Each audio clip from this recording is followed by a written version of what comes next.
Hi guys, Vipin here.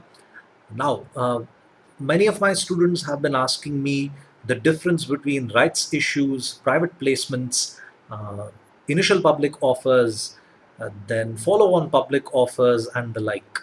But I wanted to focus specifically on rights issues because they are kind of a privileged thing.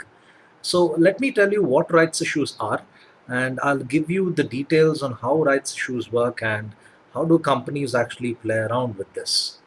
Now, before we understand rights issues, let's look at the other jargons that I mentioned a minute back. One of them being private placements. Now, private placements is something wherein you don't go about selling shares to the public. You sell it to under 50 people. That is no greater than 50, 50 maximum. You could say about half the size of a classroom. That's all that you're going to sell the shares to.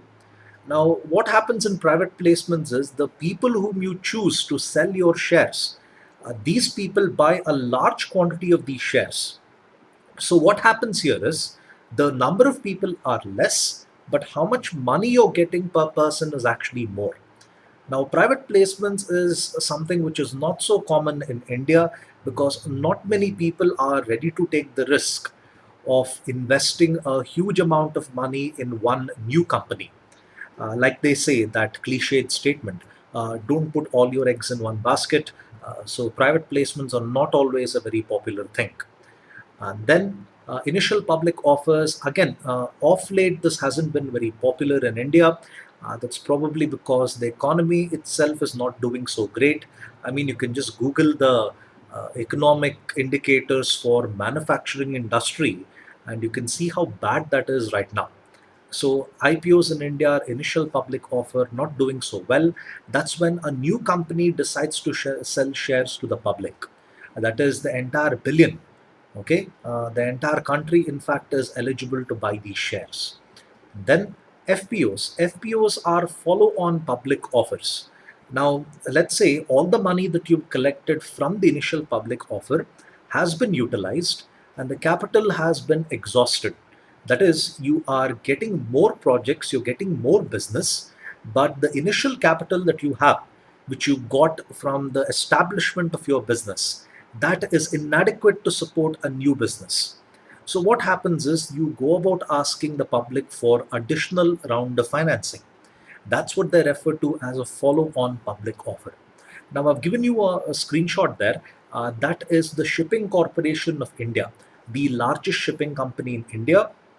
Now, they wanted to do a follow on public offer. They wanted to sell about 82.7 million shares. 1 million is equal to about 10 lakhs. So you can see how many shares they wanted to sell. The face value of every share is rupees 10. The price band is 135 to 140. Now, how does price band work? That's something that is related to book building. I will tell you in detail about what book building is in another video. And then opening date, of course, the 30th of November, and closing date is the 3rd of December. Now, here's the interesting part. Whenever you try to sell shares in India, uh, when the economy is good, of course, the shares are usually oversubscribed. That is, you wanted to sell, say, 82.7 million, but people are ready to pay a lot more in order to acquire these shares. It ends up getting oversubscribed. Then you have bonus issues. Now, bonus issues is something like a form of dividend.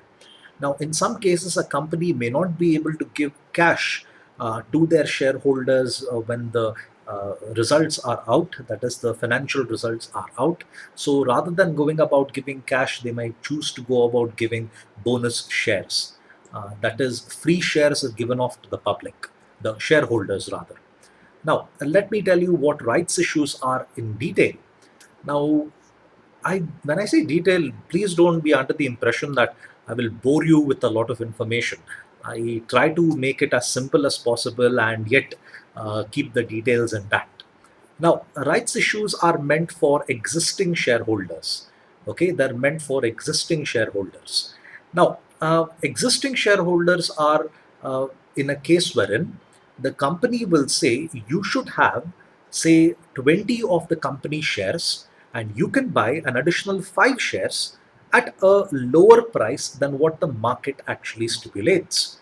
Now, let's say, for example, Hero Motor Corporation, they decides to go about doing a rights issue. Now, let's say the price of Hero Motor share is 1,000 rupees, the current market price at Bombay Stock Exchange.